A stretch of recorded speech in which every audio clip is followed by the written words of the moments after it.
we are going to now turn to the situation in the Middle East, because the US has been carrying out a sixth consecutive night of strikes on Iranian targets, while Iran has been responding with attacks on US interests in the region. The UK Maritime Agency says that a tanker off the coast of Oman has been hit by an unknown projectile. And that's as Iran and the US fight for control over the Strait of Hormuz.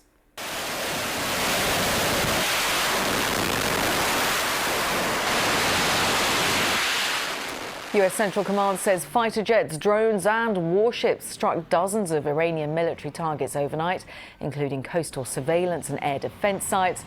Iran is reporting that several people were killed and another 9 injured.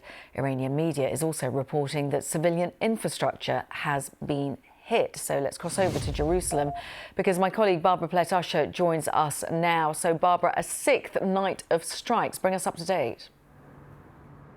Yeah, well, as you mentioned, the Americans again said they were hitting military targets which are supposed to prevent Iran's ability to threaten shipping in the state. The Iranians have come back, though, and talked about several areas of civilian infrastructure that they say have been hit, including 5 bridges, an airport, and a railway station, and that 8 people were killed in these attacks. The U.S. has not commented on these allegations. The Iranians are also saying, the health ministry is saying, at least 38 people and more than 4 have been killed and more than 400 injured since this escalation started last week. As far as retaliation goes, we've been seeing reports that the Iranians again targeted Kuwait, Bahrain and Jordan, that is U.S. military facilities in these countries. They say that they fired at radar systems in Oman.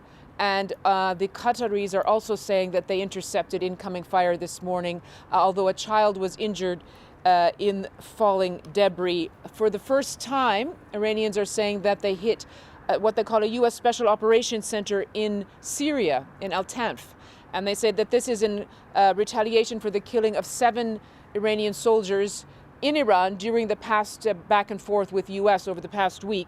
Having said that, the U.S. military did say in February that it had withdrawn from this particular base. And then just a quick update on the blockade. The Americans have been imposing this naval blockade on Iran, and they say that they have boarded 1 vessel that was allegedly trying to breach the blockade, and they redirected 3 commercial vessels that were trying to run the blockade. So they have really clamped down on Iran's ability to export oil, and the number of ships flowing through the strait at this point has gone down to a real trickle, like I think 3 yesterday.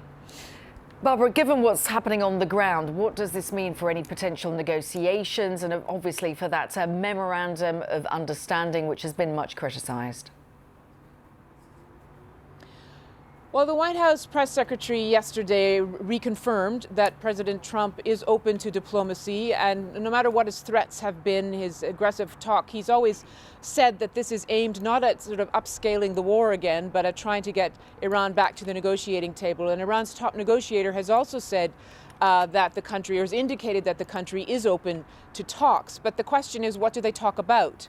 Because the Iranians have been made very clear that they will not settle for anything less than recognition of their right to regulate shipping through the Strait of Hormuz based on their interpretation of a fairly vague wording of the Memorandum of Understanding. And the Americans have said that is not acceptable, and they are responding to strikes on ships that Iran has been carrying out. So as long as those strikes continue, they will continue their military attacks. But experts say it's very doubtful that President Trump will be able to force Iran to concede to what the Americans are demanding, which is the free flow of shipping through the strait.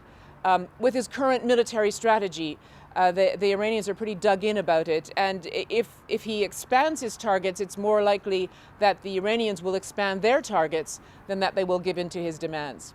Barbara, as always, many thanks. Barbara Plett-Usher there joining us from Jerusalem.